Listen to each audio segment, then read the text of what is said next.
Everybody, I told you yesterday we planned to have a next press availability on Thursday of next week, but we would call you back if something happened that warranted another press conference. I think today qualifies.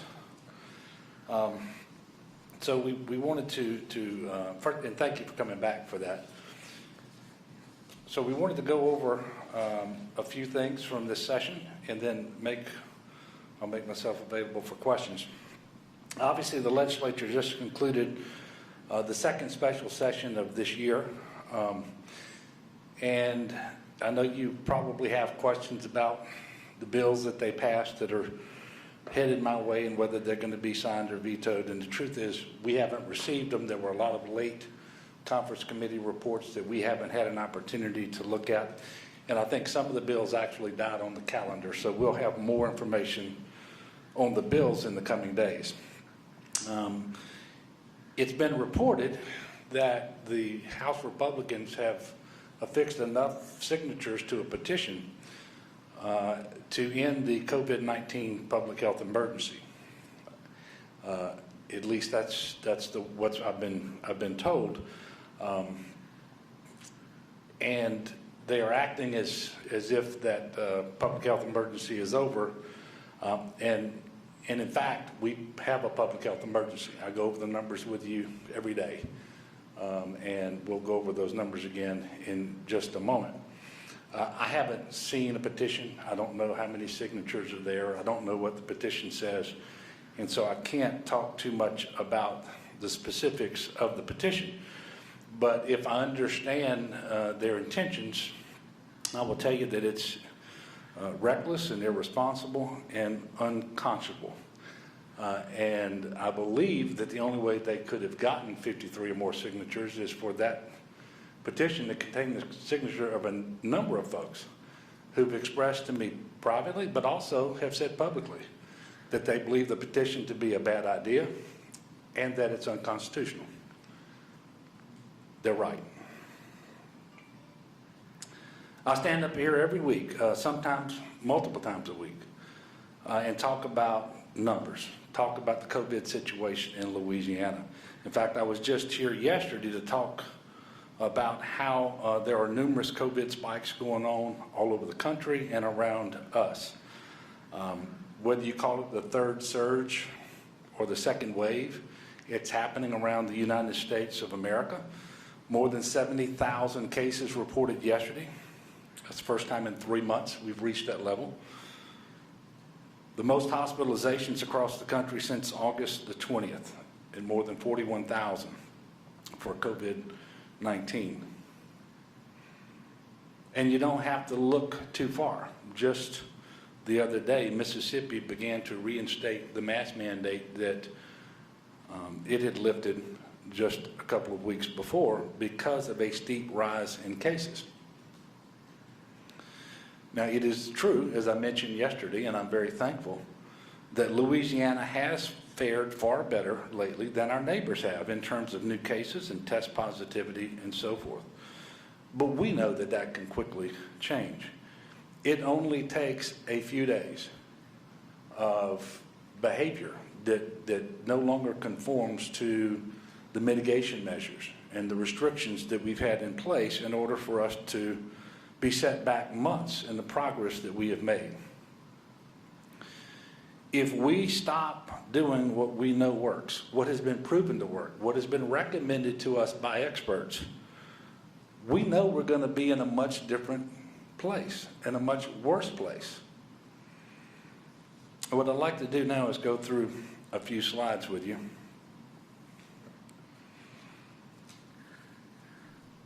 The first one deals with just the overall situation in Louisiana, and I know you've seen that slide a number of times. Today's numbers, we have 696 more cases being added. Hospitalizations are up over yesterday by 22. The number of people on ventilators is up. The number of deaths is up by 21. Now again, relatively flat and stable numbers. I'm thankful for that, but I hope it wasn't lost on you. I just said 21 more people died since yesterday because of COVID-19. Next slide, please. This will show you the track of cases in Louisiana since the public health emergency first started. And you can see where we are today relative to where we've been before. You see the first surge back in the March-April timeline, and that was largely confined to a few metropolitan areas of our state. You then see that we come down, enter phase 1, and then towards the end of July and in August, we see the second surge, much more widespread across the state of Louisiana, and then you see us start to come down. What you should note is that that decrease happened because of that mask mandate that we issued, and by the way, we didn't pull back. We remained in phase 2, so we left the generally applicable occupancy levels in place, but we put in the mask mandate, and then we did close bars to on-premises consumption. And you see those cases come down. You also saw hospitalizations come down. In fact, I think it was 2 weeks to the day after that order that we started seeing hospitalizations reduced around the state of Louisiana, and we had multiple regions with 0 available ICU beds at the time that happened. And then you see where we are today after going into phase 3, because we have those mitigation measures in place and that mask mandate. You see that long plateau out towards the right. Go back to the last. You see that long plateau out to the right where we've been stable. We'd like to get lower than that, and by the way, we would if more people would adhere to the mask mandate and make sure that they were following the social distancing guidelines and washing their hands, staying home when they're sick. But that's not a bad place to be. And I want to point out to you that that happened despite the fact that we had Labor Day weekend and 2 hurricanes, and we opened our schools and our higher education institutions. And we still have this flat plateau. So we absolutely know that these mitigation measures work. It's not theory. It's been put into practice. You can go to the next slide now, please. Here you can see hospitalization and ventilator usage over that same time horizon.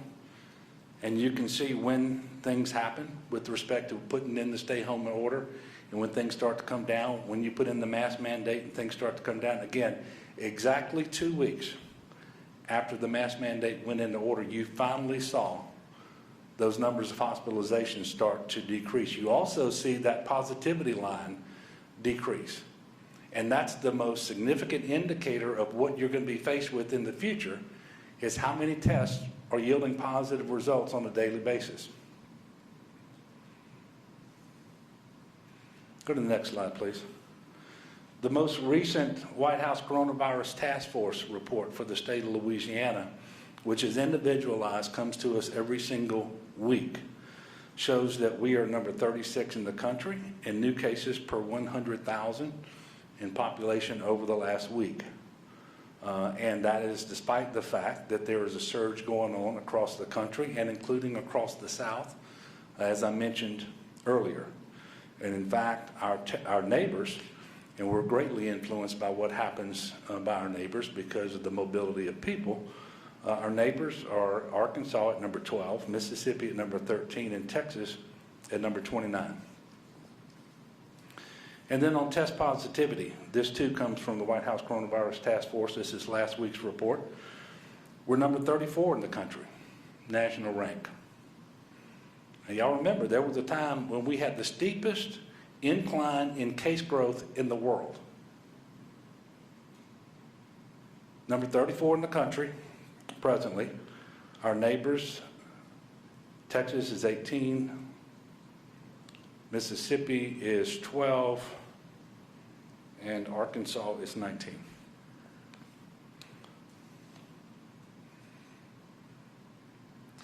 Now, right now, we are awaiting the petition. I will look and see what it says. Obviously, we'll take a look at the law as well. But one of the most important things for everyone to remember is that the proclamation that I issued remains in full force and effect. All of the mitigation measures that we have been talking about remain critically important. And those restrictions that are in that particular proclamation with respect to occupancy and otherwise remain in full force and effect, as does the mask mandate. In short, the Phase 3 order remains in effect. I want you to know, and this should surprise no one, I take my responsibility to the people of Louisiana very seriously, especially during this global pandemic. I have at all times relied upon accurate data that has been fully transparent to everyone who cared to look at it, and follow the recommendations of the White House Coronavirus Task Force that were available to anyone who cared to look at it, as well as the recommendations of other scientists and doctors. And they all agree the mitigation measures are working in Louisiana.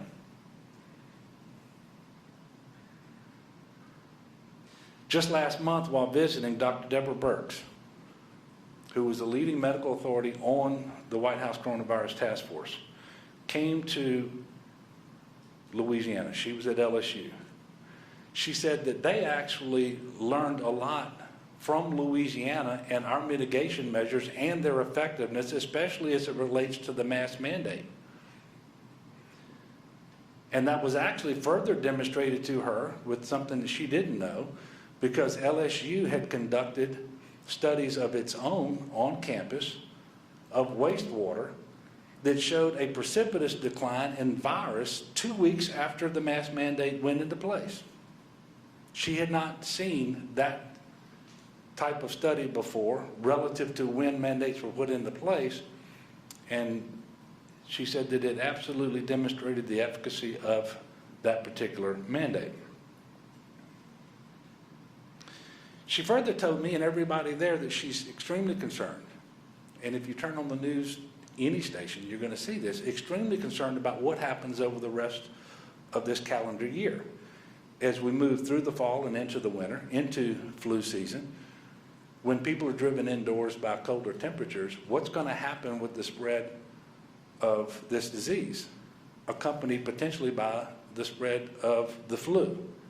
And she made an appeal to everyone there, including our legislative leadership, that we maintain our approach, that we be disciplined and steadfast and maintain our approach through that time period.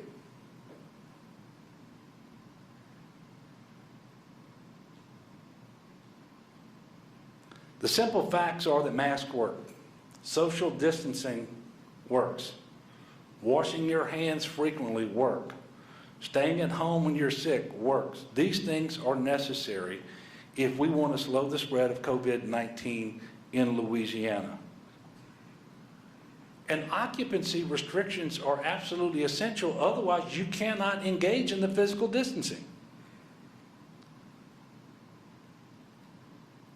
If businesses and other venues have 100% of their occupancy occupied, they are not going to be physically distancing. And there is no definition of physical distancing that doesn't require 6 feet between people who are not of the same immediate household. So these restrictions are absolutely essential if we are going to try and to succeed in minimizing the transmission of this virus, the number of people who contract the disease, the number of people who go to the hospital, and yes, the number of people who die.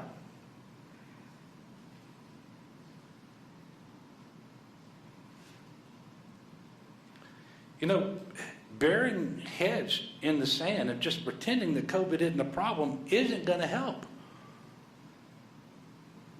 The virus doesn't care that you're tired of it. It doesn't care that you don't care. It just doesn't work like that. Tomorrow morning, I'm going to be going to a memorial service for April Dunn, a member of my team, a treasured member of my team here in the governor's office. You may remember she died from COVID-19 back in March. We're going to a service tomorrow because it hadn't been safe to have a service up to now of the type that her mother wanted for her. She was bright. She was hardworking. She advocated for individuals with disabilities just like herself. And when I think of all the good work that April did over her short life, it certainly warms my heart. But when I think of all the good work that she could have done for our state, but for the fact that she died prematurely, it breaks my heart. And then you think that as of today, 5,614 Louisianans are dead from this disease. That's more people than live in my hometown. How many more does it require to get people's attention and to take this seriously? And sadly, that number goes up every single day. When is the last time I reported a zero? Because I don't, that's a sincere question, because I don't remember it. Every day, people are dying here in this state and around the country from COVID-19. That's 5,614 mothers, fathers, daughters, sons, uncles and aunts, friends, neighbors. These are real people. These are our brothers and sisters in Christ. At least that's what I believe as a Catholic Christian. And yes, as I mentioned earlier, it is my constitutional duty and therefore my obligation as governor to protect the people of Louisiana while we have a public health emergency. And you can take away the declaration, I guess, but you're not going to take away the emergency. You only take away the tools necessary to deal with that emergency and try to manage it and minimize the people who get sick and the people who go to the hospital and the people who die. And we certainly owe that to our healthcare workers. Think about how hard they've been working since March, overburdened. Many of them dealing with the virus themselves or some family member, and then going to work every single day, struggling to keep people alive.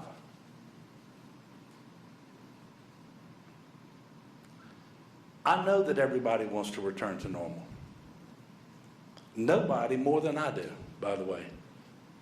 But in order to get as much normalcy as is possible in the meantime, without overwhelming our hospitals and their capacity to deliver life-saving care, we simply have to engage in common sense measures that work, and that can only work through the proclamations that I have been issuing.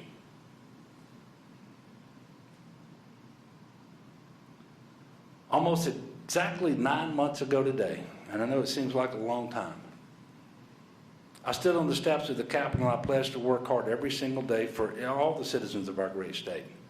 I said I was inspired by the goodness, the decency, the generosity of the people of Louisiana.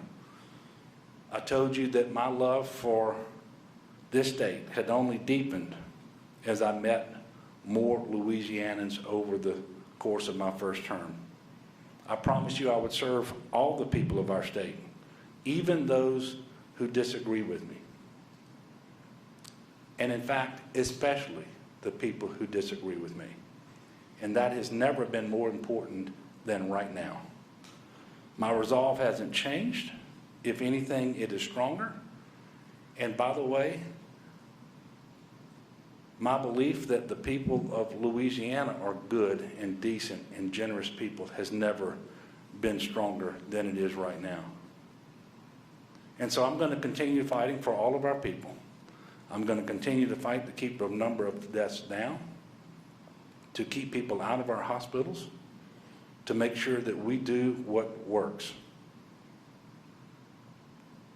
And I appeal to that goodness and decency and generosity to the people of Louisiana to do the same. as I've mentioned many times, we all have a role to play. And we can't get through this in the best shape possible unless we play that role.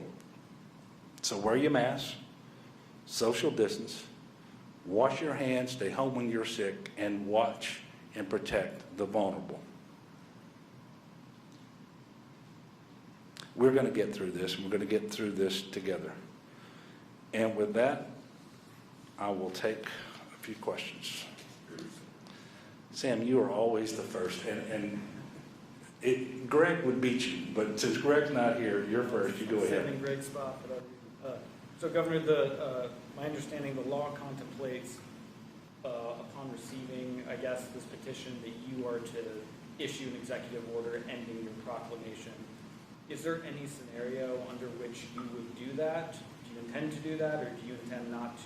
I mean, you've talked about it not being constitutional. Do you intend to issue that order, ending your existing proclamation? I need to get the proclamation, I need to get the petition and just see what it says, see what it purports to direct me to do.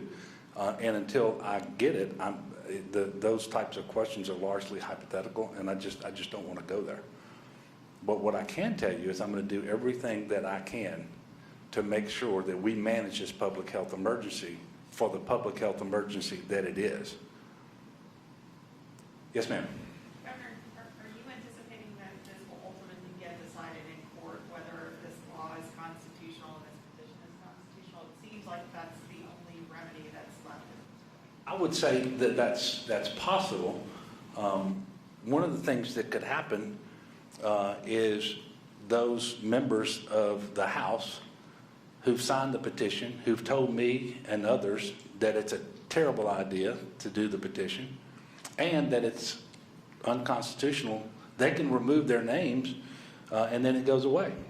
So I guess that's possible too. Yes?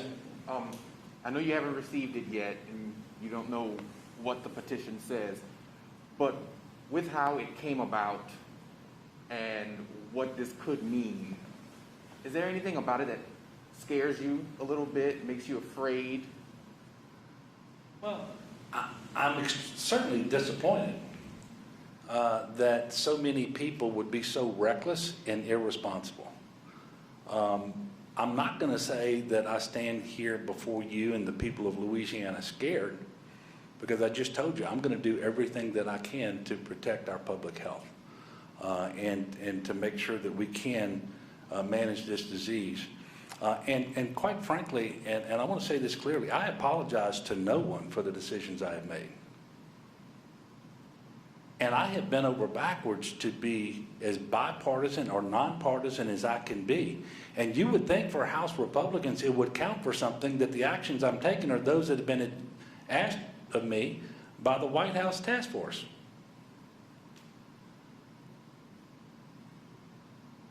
But I guess not. And it is sad. If there was ever a time to rise above partisan politics, it is during a public health emergency. If there was ever a time, you would think it would be now. I happen to think that's what the people of Louisiana expect. I know damn well it's what they deserve. And it is what I have been trying to do from the very beginning. You haven't seen me, while certain members of the legislature and others have been out there very, very critical of me and on personal terms, you haven't seen me responding in kind, because I think the people of Louisiana want better than that. And the fact that the partisanship is rearing its ugly head in this manner, and that it's happening from people who know better. I promise you they know better, and I know they know better because they've told me. It's sad. So it's a sad day, but I'm not scared. Yes, sir.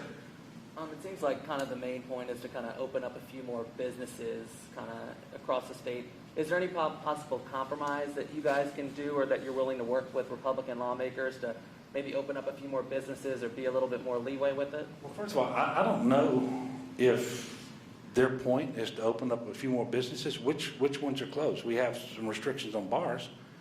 Our businesses are open in Louisiana as much or more than our neighboring states. I mean, when you get to 75% generally applicable occupancy limits, I mean, how many restaurants do you go into that normally have more than 75% of their tables filled? What businesses are closed today, other than bars and parishes that haven't yet gotten to 5% positivity, and they're only closed for on-premises consumption, not otherwise? So I don't know that they're looking for anything like that. That's what I'm saying. There's nothing about this that makes sense. This is just political. It is irresponsible.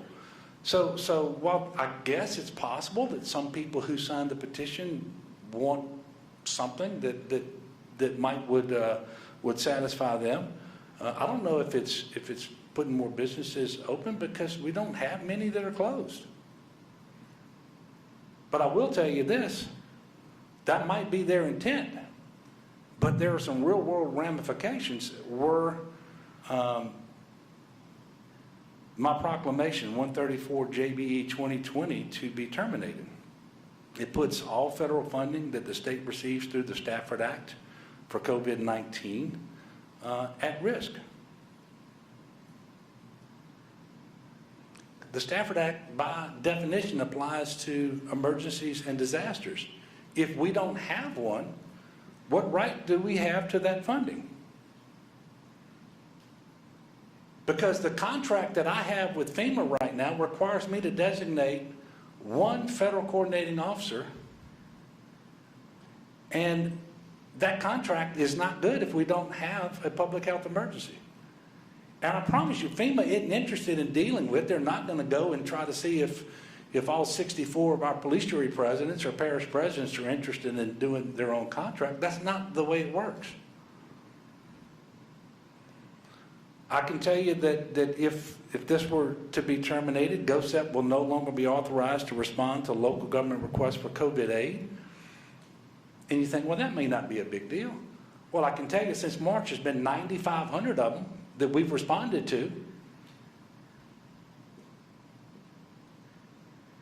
GOSEP will no longer be authorized to procure personal protective equipment for distribution to local governments and school systems and hospitals and medical providers, nursing homes, etc. GOSEP will no longer be authorized to execute medical staff augmentation contracts to provide additional doctors and nurses for our hospitals, including our makeshift field medical stations and medical monitoring stations to deal with surges should that happen. That authority to go out and contract won't be there.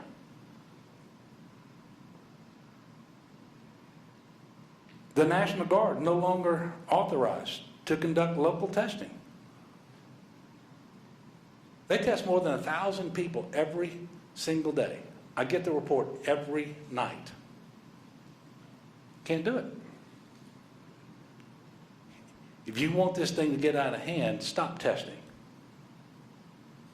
and lose all visibility into COVID-19 and the transmission and where it's happening and what the real positivity rate is in Louisiana.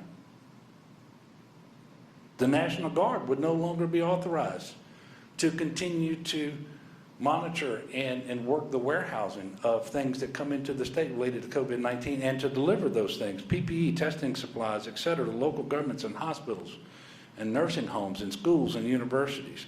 The National Guard will no longer be able to go to nursing homes with testing supplies, assist with decontamination and sanitization when nursing homes experience outbreaks. And these are not hypothetical things that we might one day want to do. These are all things that we've been doing every single day. The Department of Health would no longer be authorized to provide nursing homes with testing supplies. What authorizes the Department of Health to be in that nursing home is the public health emergency, to oversee and help with decontamination and sanitization, again, if outbreaks occur. State resources no longer available to help the parish and local governments, and they will have to procure services and supplies for COVID on their own, and no longer be authorized to utilize emergency procurement methods. All of them want those emergency procurement methods, by the way.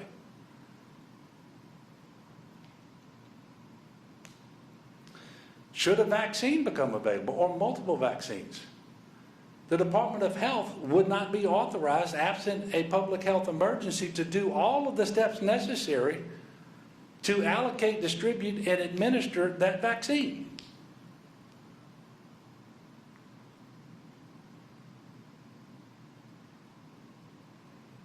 And most importantly, we will lose all of the progress that we have made since July.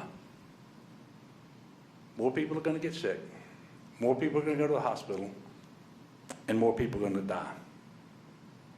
Not just, and think about that, just, but not just the 5,614 who have already died. And by the way, there are other reasons why it's reckless and irresponsible. Because of that huge March and April surge and the July surge, we still are number 3 in the country in per capita cases, even though we're doing much better.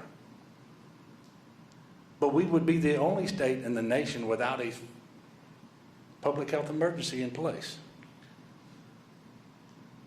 And without a public health emergency, many of the laws that were passed, statutes that were passed, and put into place during the regular session to immunize schools and businesses don't work because they're all tied to the existence of a public health emergency.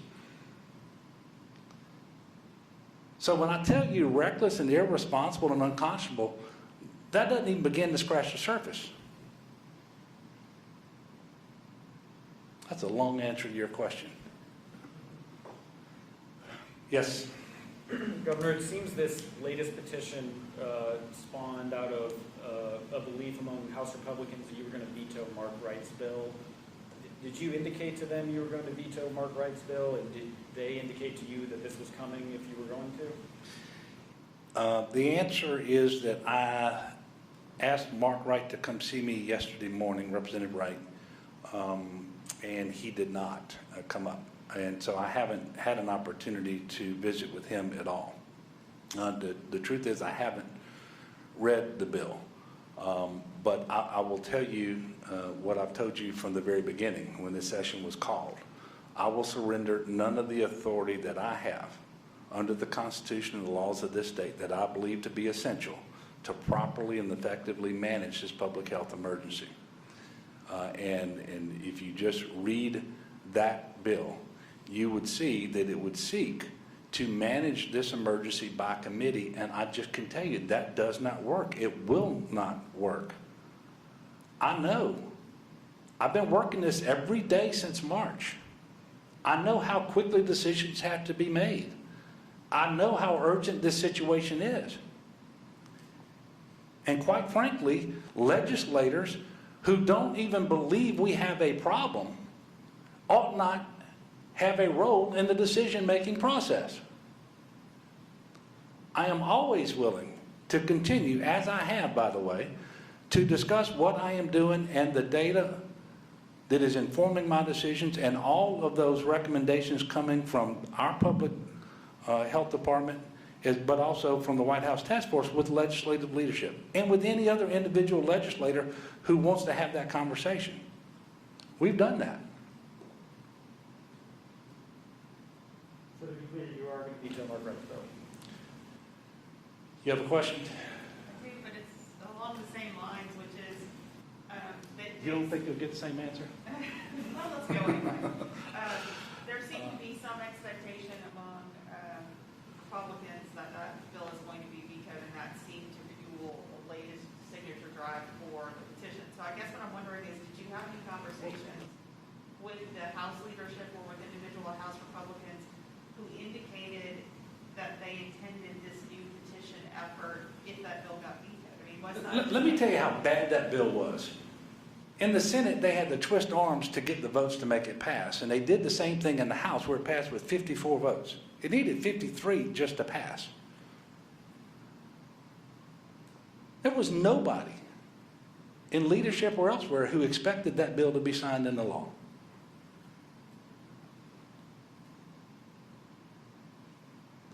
All right. I don't see any hands up. Oh, one more. Have you spoken to legislative leaders since news of this petition broke today? So what was that like? I have not since the petition broke, no. When I say legislative leaders, I've had many meetings today with different legislators to talk about different things. And so the answer is I've had an opportunity to speak to some, both in the House and the Senate, but I haven't had an opportunity to speak with the president or the speaker since the news broke.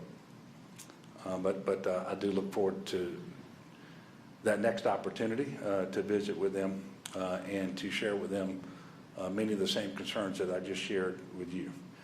So with that, I'm going to conclude this press conference, and I'll do so by continuing to urge everyone to do what makes sense, to be a good neighbor, to play the role that you have to play to protect yourself, your family, and your neighbors. Everything, as I speak to you right now, is just the same as it was yesterday when I spoke to you. The proclamation remains in place. The restrictions are in place. The mitigation measures remain the same ones that have been recommended for a long time, the ones that work. So I'm going to ask you, wear your mask. Wash your hands. Stay home when you're sick. And make sure you're physically distancing when you're around people who are not part of your immediate household. And if you will do those things and follow all the other restrictions that we currently have in place, we're going to be able, I am confident, to continue to have a stable environment in our state with respect to COVID. If we don't, we will see happen here what has happened very recently and is happening elsewhere around the country and elsewhere around the South. Let's not do that. Let's not bury more people than we need to. I think that's the very definition of being a good neighbor. So thank you. We'll see you next week.